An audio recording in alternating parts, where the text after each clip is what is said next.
The Witches. How to recognize a witch. The next evening, after my grandmother had given me my bath, she took me once again into the living room for another story. Tonight, the old woman said, I am going to tell you how to recognize a witch when you see one.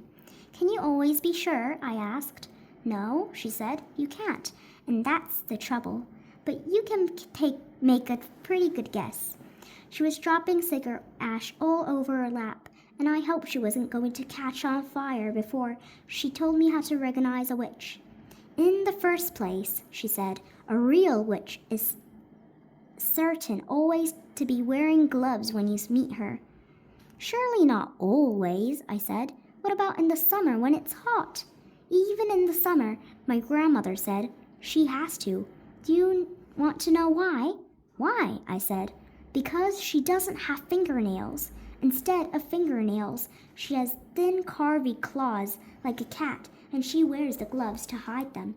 Remind you, lots of very respectable women wear gloves, especially in winter, so this doesn't help you very much. Mama used to wear gloves, I said. Not in the house, my grandmother said. Witches wear gloves even in the house. They only take them off when they go to bed. How do you know all of this, Grandmama? Don't interrupt, she said. Just take it all in. The second thing to remember is that a real witch is always bold. Bold? I said. Bold as a boiled egg, my grandmother said. I was shocked. There was something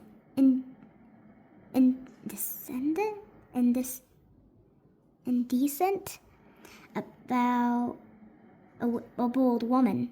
Why are they bold, Grandmama? Don't ask me why, she snapped. But you can take it from me that not a single hair grows on a witch's head. How horrid! Disgusting, my grandmother said. If she's bold, she's easy to spot, I said. Not at all, my grandmother said. A real witch always wears a wig to hide her boldness. She wears a first-class wig, and it is almost impossible to tell a really first-class wig from ordinary hair until you give it a pull to see comes off. Then that's what I'll have to do, I said. Don't be foolish, my grandmother said. You can't go round pulling at the hair of every lady you meet, even if she's wearing gloves. Just you try it and see what happens. So that doesn't help me much either, I said. None of these things is very good on its own, my grandmother said. It's only when you put them all together they begin to make a little sense. Mind you, my grandmother went on, these wigs do cause a rather serious problem for witches. What problem, Grandmama? They make the scalp itch more terribly, she said. You see, when an actress wears a wig, or if you or I wear a wig, we would be putting it straight on your naked scalp. And the underneath of a wig is always very rough and scratchy. It sets up a frightful itch on the bold skin. It causes nasty sores on the head, wig rush, the witches call it, and it doesn't half itch. What other things must I look to recognize a witch? I asked. Look for the nose holes, my grandmother said. Witches have slightly larger nose holes than ordinary people. The rim of every nose hole is pink and carvy, like the rim of certain kind of seashell. Why do they have such big nose holes? I asked. For smelling with, my grandmother said. A real witch has the most amazing powers of smell. She can actually smell out a child who is standing on the other side of a street on a pitch-black night. She couldn't smell me, I said. I've just had a bath. Oh, yes, she would, my grandmother said. The cleaner you happen to be, the more smelly you are to a witch. That can't be true, I said. An absolutely clean child gives off the most ghastly stench to a witch, my grandmother said. The dirtier you are, the less you smell. But that doesn't make sense, Grandmama. Oh, yes, it does, my grandmother said. It isn't the dirt that the witch is smelling. It is you. The smell that drives a witch mad actually comes right out of your own skin. It comes oozing out of your skin in waves, and these waves, stink waves and the witches call them, go floating through the air and hit the witch right smack in her nostrils. They send her reeling.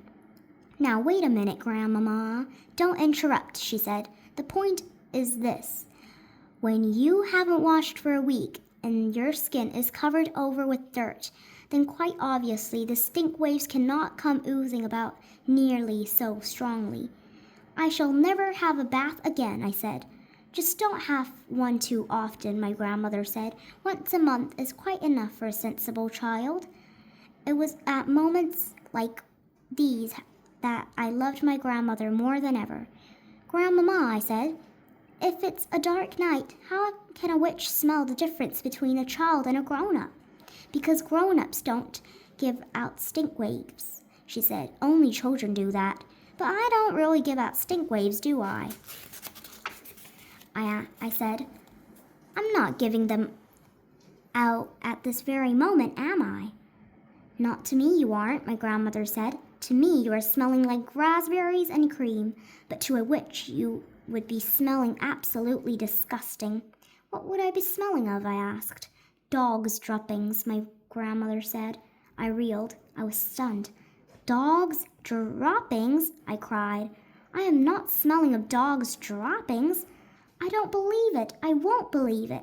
What's more, my grandmother said, speaking with a touch of realism, to which you'd be smelling of fresh dog's droppings.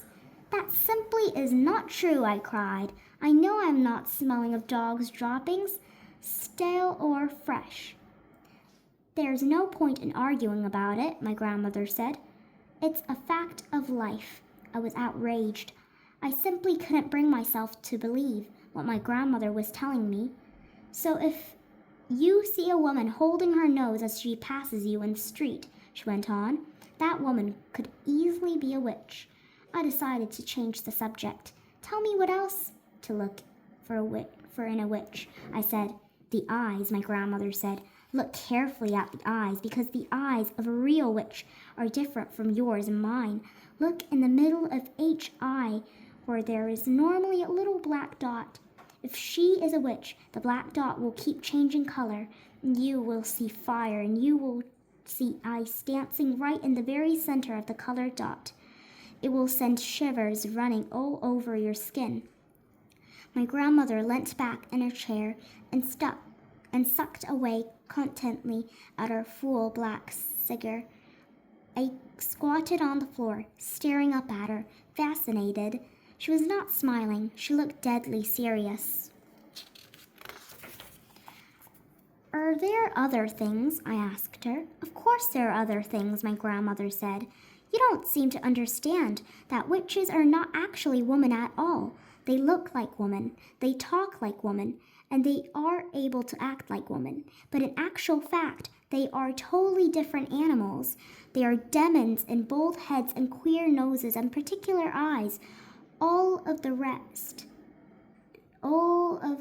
which they have to conceal as best they can from the rest of the world. What else is different about them, Grandmama? The feet, she said. Witches never have toes. No toes, I cried. Then what do they have? They just have feet, my grandmother said. The feet have square ends with no toes on them at all.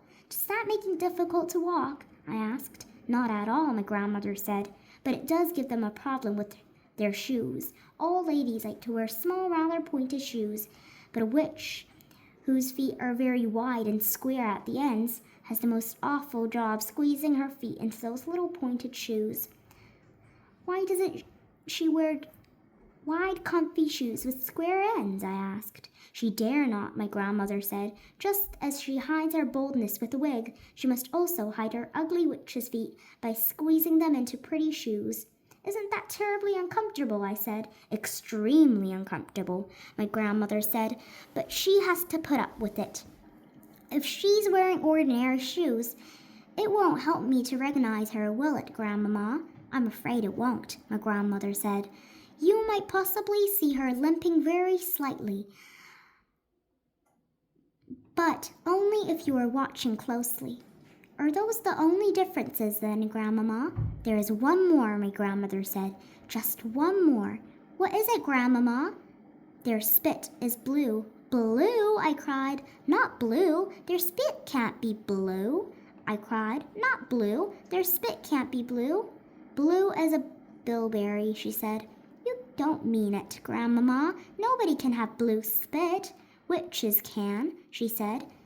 Is it like ink? I asked. Exactly, she said. Then even use it to write with it. They even use it to write with. They use those old-fashioned pens that have nibs, and they simply lick the nib. Can you notice the blue spit, Grandmama? If a witch was talking to me, would I be able to notice it? Only if you looked carefully, my grandmother said. If you looked very carefully, you would probably see a slight bluish ting on her teeth, but it doesn't show much. It would if she spat, I said. Witches never spit, my grandmother said. They daren't.